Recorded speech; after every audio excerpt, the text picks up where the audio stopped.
Way out in an isolated area of southern Australia, there's a small business called Morgan's Organic Blood and Bone Fertilizer. It's operated by two brothers named Reg and Lindsay. One day, three teenagers, Sophie, James, and West, are on their way to a music festival when their car breaks down. They hitch a ride with Reg in his truck and are taken to the fertilizer plant where they learn the horrible secret of why Morgan's fertilizer works so well. Today I'm going to talk about the 2012 Australian horror comedy film called 100 Bloody Acres. Well,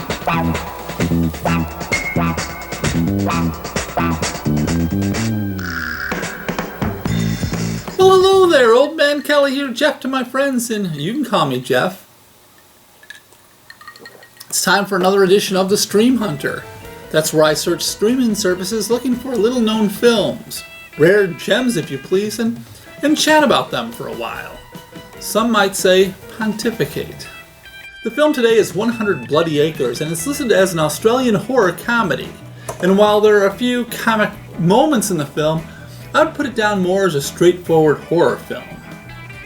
You know, after watching the trailer for this film, I thought it was going to be a lot more of a 80s slasher film, you know, with horny teenagers being picked off one by one, but it isn't. Not to say there isn't some real gore in this film, there is. In fact, you might need a strong stomach to deal with a few of the scenes. It was written and directed by brothers Colin and Cameron Carnes, brought to you by Doppelganger Releasing, The Works, Screen Australia, Scion Films, the South Australian Film Corporation, Film Victoria, and the Melbourne International Film Festival Premiere Fund. And I apologize to all the people of Australia on how I pronounce Melbourne. It stars Damon Harriman and Angus Sampson as the two brothers. Adam McGann, Oliver Ackland, and James Christian play the three teenagers. Now I enjoyed this film, and I was on the edge of my seat the whole time, but this film suffers from trailer syndrome. What I mean by that is, if you've seen the trailer, then you pretty much know the first 30 minutes of the movie, so you're just sort of waiting for that to go by to get to the meat of the story. Now this next part is only a spoiler if you haven't seen the trailer. But for those that have, you know that the three youngsters get captured by the two rednecks, and you also know what the secret of the fertilizer is. And even if you haven't seen the trailer, I bet you can guess what that is. You know, it's basically three horny teenagers are captured by a couple of rednecks, but I think there's quite a few twists and turns along the way that'll keep you interested. Now, there are no bright moments in this film. It starts out dark and it stays dark. And none of the characters are all that likable. The young girl Sophie is dating James, but also messing around with Wes, and she even flirts with Reg. In fact, Reg might be the most likable character, because he's very conflicted over what he and his brother are doing. Wes, by the way, is on acid, so that leads to a few of the film's comic moments. I think overall the film works. It held my attention, and that's all you can really ask. At a brisk 90 minutes, it goes by at a good pace. The acting is all wonderful and believable, and the film looks great.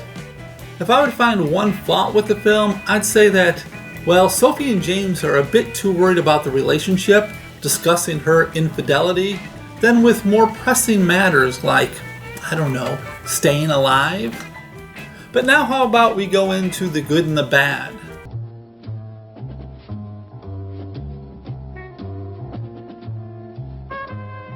Mike McCallan of The Guardian wrote, "It's taken 3 years for this negligible Aussie splatterfest to get a 1-week only release.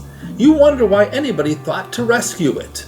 Watched under the influence, you could conceivably find yourself teetering along. Viewed sober, it's another from that sinkhole of horror fodder staffed by unappealing characters making mostly illogical choices." Kate Muir from the UK Times wrote, 100 Bloody Acres is yet another cheap and cheerful Australian comedy horror film made with gusto by Colin and Cameron Carnes. Bringing deliverance to the outback with the touch of Texas Chainsaw Massacre, the film pits three dippy festival goers against two redneck brothers who take the collection of roadkill to new levels. But generally, the film got positive reviews, at least among critics. According to Rotten Tomatoes, it only gets 48% among the viewing audience, so Like I said, personally I enjoyed it, even if it is a bit too dark and there's not enough laughs to make it a real dark comedy. Though it does have its funny moments. Now if this sounds like a film you'd like to see, it's available on Amazon Prime right now for free if you've got an account. Remember, if you've seen a film that you think I should see, something that's not quite in the mainstream, please leave it in the comments below so I can do a future Stream Hunter episode on it. Well, I'm Old Man Kelly. I want to thank you for watching, and before you leave, if you could do all the usual YouTube stuff like subscribe, comment, you'd make me very happy.